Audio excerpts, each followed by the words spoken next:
Zimbabwe పర్యటనలో ఉన్న team India సభ్యుడిపై వచ్చిన అత్యాచార ఆరోపణలను విదేశాంగ శాఖ ఖండించింది. హరారేలోని ఓ హోటల్లో రేప్ జరిగిందని భారత క్రికెటర్ను అరెస్ట్ చేశారంటూ అక్కడి మీడియా కథనాలు ప్రచురించడం సంచలనం రేపింది. జింబాబ్వే హరారేలోని ఓ హోటల్లో రేప్ జరిగిందా? టీమిండియా సభ్యుడు మహిళతో అసభ్యంగా ప్రవర్తించాడా? జింబాబ్వే పోలీసులు అతన్ని అరెస్టు చేశారా? జింబాబ్వేలోని ఓ న్యూస్ వెబ్సైట్లో వచ్చిన ఈ వార్త సంచలనం రేపింది. టీమిండియా సభ్యుడు మహిళతో అసభ్యంగా ప్రవర్తించడంతో రేప్ ఛార్జ్ ఎదుర్కొంటున్నారని పోలీసులు అరెస్టు చేసి కోర్టులో ప్రవేశపెట్టారని వెబ్సైట్లో ఓ వార్త వచ్చింది. అయితే ఆరోపణలు ఎదుర్కొంటున్న వ్యక్తి ఎవరు?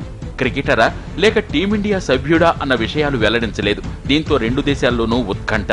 హరారే హోటల్లో రేప్ జరిగినట్లు మాత్రమే సమాచారం బయటకు వచ్చింది. టీమిండియా సభ్యులు బస చేసిన హోటల్ కావడంతో క్రికెటర్లపైనే అందరి చూపులు వెళ్లాయి. దీనిపై తక్షణం స్పందించిన విదేశాంగ శాఖ రాయబార కార్యాలయం ద్వారా వివరాలు సేకరించింది. హరారే రేప్ ఘటనకు భారత క్రికెటర్లకు ఎలాంటి సంబంధం లేదని తేల్చింది.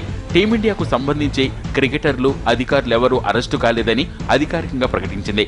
ఎవరో స్పాన్సర్స్ పై వచ్చిన ఆరోపణలను టీమిండియాపైకి ఆపాదించినట్లు స్పష్టం చేసింది.